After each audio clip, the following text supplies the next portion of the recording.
बिस्मिल्लाहिर्रहमानिर्रहीम। इय्याका नअबुदु व इय्याका नस्तईन।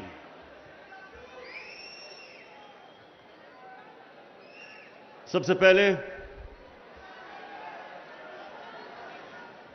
उस्मानदार आपको, आपकी सारी टीम को मैं खिराज तहसीन पेश करता हूं और मुबारक देता हूं आपको।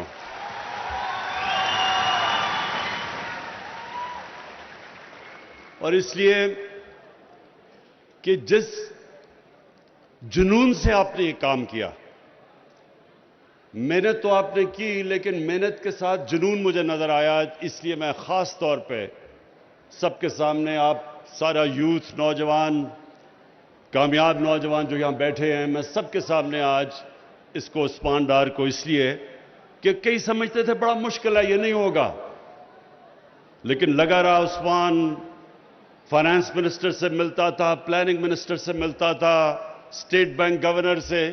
तो ये जो इसने प्रोग्राम अभी तक सामने लेके आए, ये शुरू करना बड़ा मुश्किल था, लेकिन माशाअल्लाह क्योंकि अब चल पड़ा है, तो अब हमें नजर आ रहा है कि ये हमारे मंसूबों में से इंशाअल्लाह सबसे कामयाब होगा।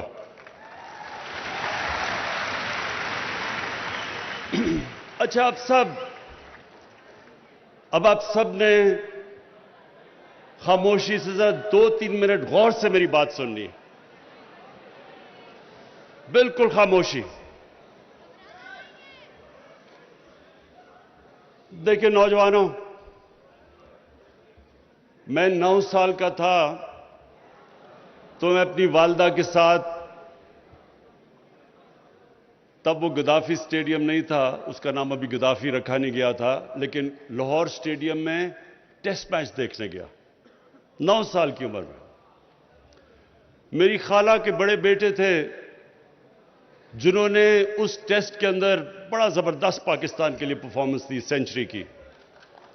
तो अभी एक मिनट, कुछ और बस अभी नहीं। तो मैंने अपनी वालदा को कहा कि मैं टेस्ट क्रिकेटर बनना चाहता हूं, 9 साल की उम्र का था। तो जितने भी मेरे रिश्तेदार थे जिन्होंने मेरे कजन्स को देखा हुआ था क्रिकेट खेलते हुए, वो मेरे से बड़े थे, वो सब मुझे कहते थे कि उनमें तुम्हारे से बहुत ज्यादा टैलेंट था, तुम टेस्ट क्रिकेटर नहीं बन सकते।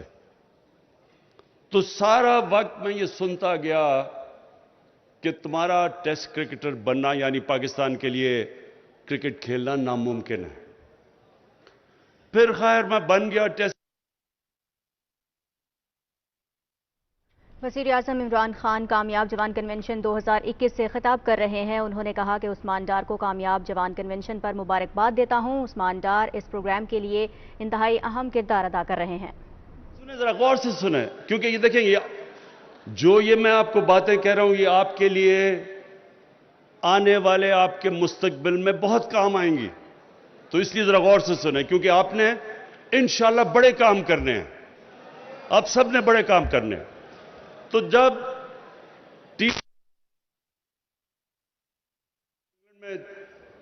इंग्लैंड में वो था, तो अखबार में आया इमरान खान नहीं, इमरान कांट, यानी क्रिकेट नहीं खेल सकता। उसके बाद 4 साल लगे वापस, बड़ी मेहनत की, पढ़ाई भी कर रहा था, मेहनत करके फिर से क्रिकेट टीम में वापस आया और फिर मेहनत की, गलतियों से सीखा, कामयाबी मिली, फिर बड़े बड़े गोल्स किए कि पहले पाकिस्तान का सबसे बेहतरीन ऑलराउंडर बनना चाहता था, फिर दुनिया का, फिर कैप्टन बना, फिर पाकिस्तान टीम को दुनिया की टॉप टीम करना चाहता था। ये सब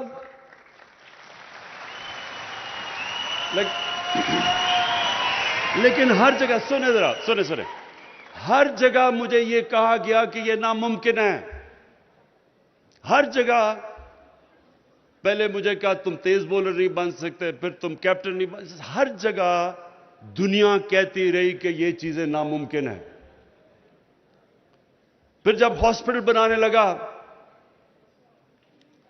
अखबार में मजमून निकले कि ये कौम से पैसा इकट्ठा करे, पैसा जाया हो जाएगा, हॉस्पिटल नहीं बनेगा, फिर कहा गरीबों का मुफ्त इलाज नहीं होगा।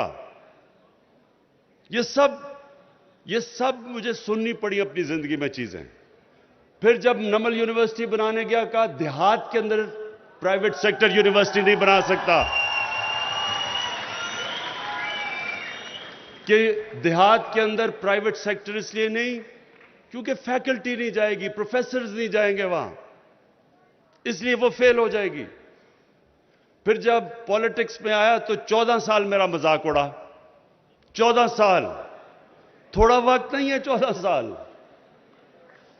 बड़े बड़े तजिया नगार मजाक उड़ाते रहे कि ये जी समझता है क्रिकेट है, ये सब कुछ।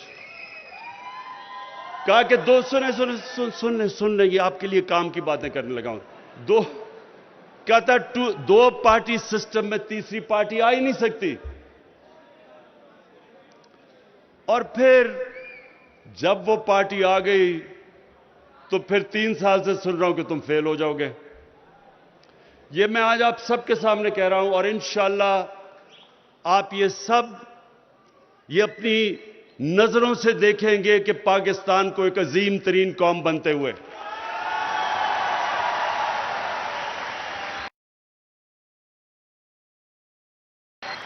ये मेरी आखिरी मिशन है जिंदगी की। हर चीज में लोगों का नामुमकिन है, कामयाबी दी, इसलिए कामयाबी दी है। उसने एक उसूल कई बनाए हुए हैं कि जिसने भी कामयाब दुनिया में होना है, कोई भी इंसान आज तक मेहनत किए बगैर कामयाब नहीं हुआ। उसने आज तक दुनिया में बड़ा काम नहीं किया।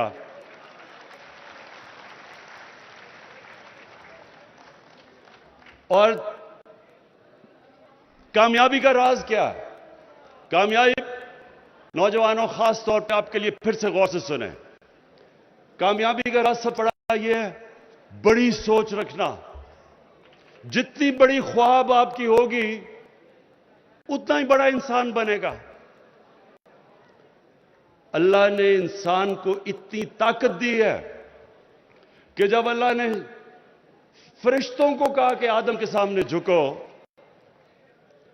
तो शैतान ने कहा कि मैं तो आग का बना हुआ, मैं क्यों इसके साथ, ये तो मिट्टी का बना हुआ है। तो अल्लाह ने शैतान को क्या कहा कि तुम्हें भी नहीं पता कि मैंने इस इंसान को कितनी ताकत दी है। तो नौजवानों, लोग अपनी जिंदगी गुजार जाते हैं, उनको यही नहीं पता होता कि अल्लाह ने उनको कितनी ताकत दी है। जितना आप अपने आप को आजमाओगे, जितना आप चैलेंजेस के सामने खड़े होगे, उतना आप बड़े इंसान बनते जाओगे। कामयाब वो नहीं होता जो सबसे टैलेंटेड होता है, ज़हीन होता है, अच्छी तालीम मिलने वाला कामयाब नहीं होता। कामयाब वो होता है जो बड़ी सोच, बड़ी ख्वाब रखता है और उसके बाद हार नहीं मानता।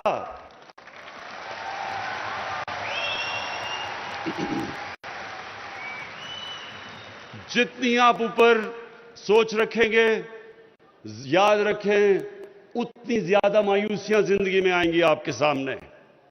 और इंसान के कैरेक्टर की पहचान बुरे वक्त में होती है। मुश्किल वक्त में पता चलता है कि इंसान का कितना कैरेक्टर है। अल्लाह कुरान में कहता है कि मैं तुम्हारे ईमान को बार बार मुश्किलों से आजमाऊंगा। क्यों वो अल्लाह हमें मुश्किलें देता है? हमारी बेहतरी के लिए। जब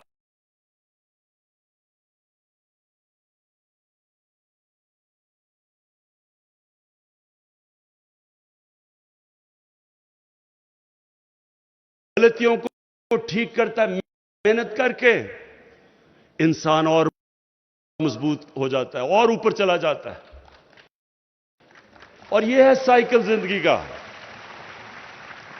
असल में नौजवानों, ये मेरी अब सब ने यह बात समझनी है, कभी आपको हार हराती नहीं है। जब आप हार से, बुरे वक्त से हार मान जाते हैं, तब आप हारते हैं। जब तक आप हार नहीं मानते, सेल्फ एनालिसिस करते हैं। अच्छा, अभी वो शिफा ने कहा कि अंग्रेजी, मैं सिर्फ अंग्रेजी का पहले क्लियर कर दूं कि देखें, मैं ये कहता हूं कि फंक्शन में सारे पाकिस्तानी बैठे होते हैं, टीवी पे जा रहा होती है फंक्शन, और हम अंग्रेजी में बोल रहे होते हैं। कभी सुना है कि इंग्लैंड के अंदर कोई फंक्शन हो रही है और वो उर्दू में शुरू हो जाए बोलना? कोई कभी सुना है?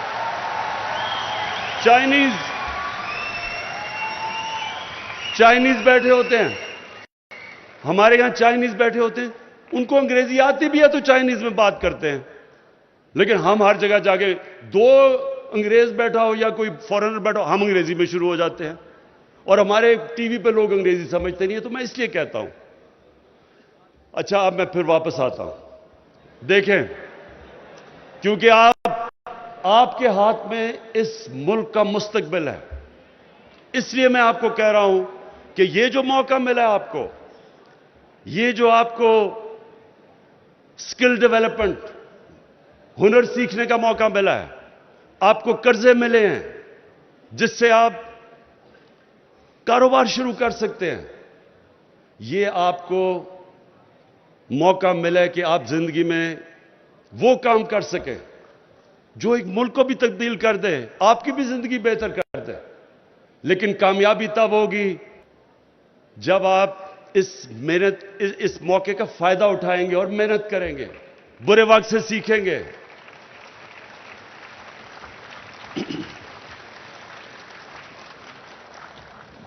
हम पाकिस्तान को, हमें यह पता है कि बड़ा मुश्किल वक्त है हमारे पे। मुश्किल वक्त क्यों है? दुनिया पे मुश्किल वक्त आया हुआ है। मुश्किल वक्त क्यों आया है? कोरोना की वजह से। सदियों में एक दफा इतना बड़ा सुन ले, बाद में नारे मारना, ये मेरा गौर से बात सुने। कोरोना वायरस सदी में एक दफा इस तरह का एक दुनिया में बुरहान आता है। सारी दुनिया में मुश्किल आई हुई है क्योंकि लॉकडाउन कर दिए। लॉकडाउन की वजह से कारोबार खत्म हो गया, सब कुछ रुक गया, सप्लाई लाइंस वो रुक गई, चीजें गायब हो गई, चीजों की कीमत ऊपर चली गई, तेल दुगना, कोयला दुगना, गैस दुगनी से भी ज्यादा। तो ये सारी दुनिया का मसला इस वक्त। उसके लिए मैं फिर आपको कहता हूं कि हम ये प्रोग्राम लेके आ रहे हैं। एक तो कामयाब जवान तो आपके सामने आज, लेकिन कामयाब पाकिस्तान जो भी शौकत तरीन ने बताया, सूद के बगैर कर्जे, 40 लाख खानदानों को उनको हुनर सिखाना, सूद के बगैर घर के लिए कर्जे, यानी घर बनाने के लिए पहली दफा पाकिस्तान में हो रहा है कि हुकूमत सूद के बगैर कर्जा देगी ताकि गरीब घराना अपना घर बना सके। और सबसे ज्यादा जो मुझे फख्र है आज, नौजवानों, सबसे ज्यादा फख्र मुझे इस चीज पे है कि पाकिस्तान में universal health coverage, health insurance, सारे खानदान जितने सूबे हमारे नीचे हैं, पंजाब, पख्तूनख्वा, आजाद कश्मीर, गिलगित बल्तिस्तान और बलूचिस्तान, हर शहरी को हम इंशाल्लाह हेल्थ इंश्योरेंस देने लगे हैं, जो कि जनवरी से शुरू हो जाएगी सारे पंजाब के अंदर, हर खानदान के लिए। और इससे यह होगा कि किसी घर में भी बीमारी हो, किसी भी अस्पताल में जाके अपना इलाज करवा सकेंगे। ये मैं हमेशा समझता था जब शौकत खानम कैंसर हॉस्पिटल बना रहा था कि अल्लाह ने मुझे कभी भी मौका दिया। शौकत खानम कैंसर क्यों बनाया था हॉस्पिटल? क्योंकि कैंसर का इलाज सबसे महंगा है। जब मेरी वालदा को कैंसर हुआ तो मुझे एहसास हुआ इस चीज का तो सोचा कि गरीब लोग कैसे अपना कैंसर का इलाज करवा सकते हैं, इसलिए शौकत खानम बना था। और तभी मैंने इरादा किया था कि अल्लाह ने मुझे कभी भी मौका दिया तो सबसे पहले हेल्थ इंश्योरेंस लेके आएंगे कि गरीब से गरीब घराना में भी अगर मुश्किल वक्त आता है तो उनके पास कार्ड हो, किसी भी अस्पताल में जाके अपना मुफ्त इलाज करवा सके।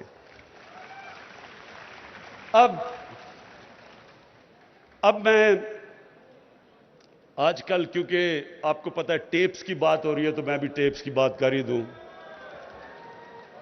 टेप्स निकल रही हैं, जनाब जजेस के नाम आ रहे हैं। तो नौजवानों, एक चीज आपने समझनी है। 25 साल पहले मैंने जब पॉलिटिक्स में आया था तो मैंने तब कहा था कि पाकिस्तान का सबसे बड़ा मसला करप्शन है। ये टेप्स जो हो रही हैं, ये जो सारा ड्रामा है, अब आप समझें कि ये मसला है क्या मुल्क का। जिस मुल्क के अंदर उनका सरबरा, प्राइम मिनिस्टर और वजीर चोरी शुरू कर दें, मुल्क के पैसे को चोरी करके बाहर ले जाना शुरू कर दें, और वो बाहर क्यों ले जाना चाहते हैं, क्यों ले जाना पड़ता है, क्योंकि अगर मुल्क में पैसे रखेंगे तो नजर आ जाएंगे लोगों को, इसलिए उनको बाहर भेजना पड़ता है। तो दुगना नुकसान मुल्क का करते हैं। तब से मैं कह रहा हूं कि कौमें गरीब इसलिए नहीं होती कि उधर वसाइल की कमी है। कौमें गरीब इसलिए होती हैं कि जब उनके अपने सरबरा, उनके प्राइम मिनिस्टर, वजीर, जब वो मुल्क का पैसा चोरी करते हैं, वो मुल्क कभी आगे नहीं बढ़ सकता। अब यह हुआ क्या है, जरा ये आपने समझना है केस क्या है। पैनामा 2016 में पैनामा केस आया। वो पैनामा केस में क्या चीजें निकली, दुनिया में जिन लोगों ने अपना पैसा छुपा के ऑफशोर अकाउंट्स में रखे हुए थे, उनके नाम आ गए। उनमें से एक नाम आ गया कि जनाब जो 4 लंदन के अंदर अरबों रुपए के महंगे तरीन इलाके में फ्लैट हैं, उनकी मालिका मरियम सफदर थी। इधर से शुरू हुई बात। उसके बाद अदालत में केस गया। उसके बाद जेआईटी बनी। उसके बाद फिर सुप्रीम कोर्ट में आया और फैसला किया गया कि नवाज शरीफ को सजा हो गई। अब बजाय ये कि आप सिर्फ ये बता दें अदालतों को या पाकिस्तानियों को कि पैसा आया किधर से ये लंदन 4 बड़े बड़े फ्लैट लेने के, बजाय ये बताएं पहले क्यों निकाला,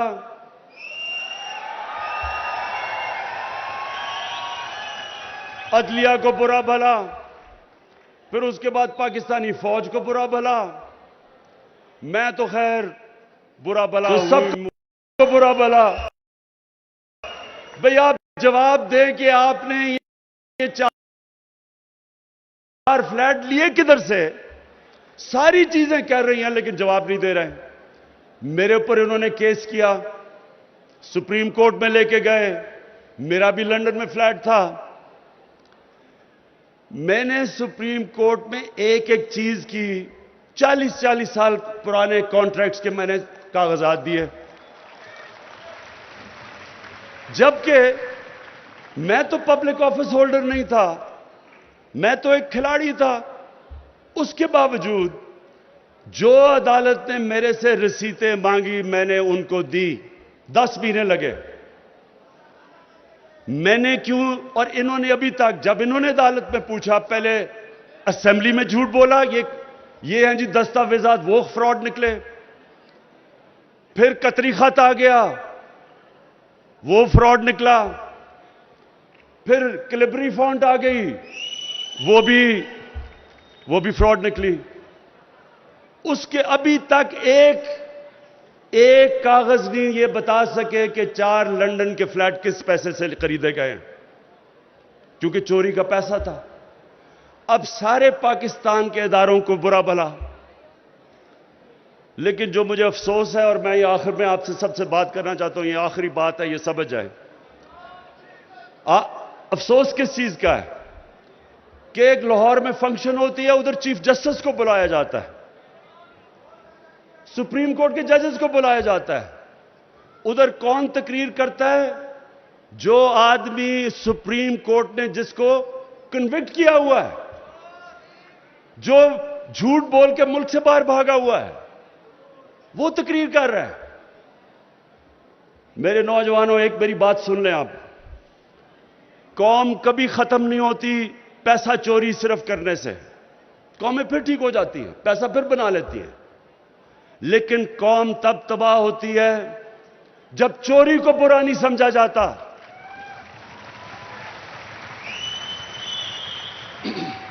जब एक कौम की अखलाकियात खत्म होती है, कौम खत्म हो जाती है। मौलाना रूमी ने किसी ने पूछा कि कौम कैसे मरती है? मौलाना रूमी ने कहा, जब वो कौम, उन्होंने दो दरख्तों की मिसाल दी, एक खुशबूदार दरख्त और एक बदसूरत। कहता जब इनमें फर्क खत्म कर देती है, अच्छे बुरे की तमीज खत्म करती है, कौम मर जाती है। नबी सल्लल्लाहु अलैहि वसल्लम ने जो मदीना की रियासत बनाई थी, उसकी बुनियाद रखी थी अच्छे को अच्छा कहो और बदी को खत्म करो। अच्छे को अमर बिन मारूफ, बड़ा कुरान की आयत कि हमारे ऊपर फर्ज कर दिया कि अच्छे को अच्छा कहो, बुरे को बुरा कहो। जब तक एक कौम की अखलाकियात कायम रहती है, वो कौम को कोई खत्म नहीं कर सकता। जापान, 2 एटम बम गिरे जापान के ऊपर, 10 सालों में जापान फिर खड़ा हो गया। एटम बम भी तबाह नहीं कर सका, क्योंकि उनकी अखलाकियात कायम थी। जो मदीना की रियासत की बुनियाद अखलाकियात पे हमारे नबी सल्लल्लाहु अलैहि वसल्लम ने रखी थी, उसके बाद खुशहाली आई थी। तो मेरे पाकिस्तानियों, ये मैं आप सबको आखिर में ये कहना चाहता हूं कि ये कौम वो कौम बनने जा रही है जो आप अभी तसव्वुर नहीं कर सकते। अल्लाह ने इस कौम को सब कुछ दिया है, टैलेंट दिया है। यही नौजवान बाहर जाते हैं, एक से एक बड़ा काम कर देते हैं। ये हमारा सिस्टम क्योंकि करप्ट किया हुआ था, इसकी वजह से थोड़ा टाइम लग रहा है सिस्टम को ठीक करने में, लेकिन मुझे कोई शक नहीं कि ये अजीम कौम बनेगी। लेकिन एक चीज मैं ये भी जो आखिर में आपको कहा कि ये भी मेरे ज़हन में है कि कभी भी जब तक हम अपने अखलाकियत, हम अपने मॉरल स्टैंडर्ड्स ऊपर नहीं उठाएंगे, हम वो उधर नहीं पहुंच सकते जिधर हमें पहुंचना चाहिए। इसलिए मैंने रहमतुल्लिल आलमीन अथॉरिटी बनाई है। और इसका मकसद क्या है कि नबी सल्लल्लाहु अलैहि वसल्लम की जिंदगी से, उनकी सीरत से सीख के, उनके कैरेक्टर को अपनी जिंदगियों पे, उस पे अमल करें हम, यानी अपनी जिंदगी में लेके आए। हम आशिक रसूल हैं सब, हम उनसे प्यार करते हैं, लेकिन जो उनकी सीरत है वो अपनी जिंदगी पे लागू नहीं करते। और सिर्फ ये हमारा मकसद है कि अपने स्कूल के बच्चों से शुरू करें, उनको उनकी जिंदगी से सिखाएं, कैरेक्टर बिल्डिंग करें, क्योंकि अजीम कौम का अजीम कैरेक्टर होता है। उस्मान, मैं आखिर में आपको और आपकी टीम को फिर से खिराज तहसीन पेश करता हूं। एक जबरदस्त आपने ये जो प्रोग्राम किया है।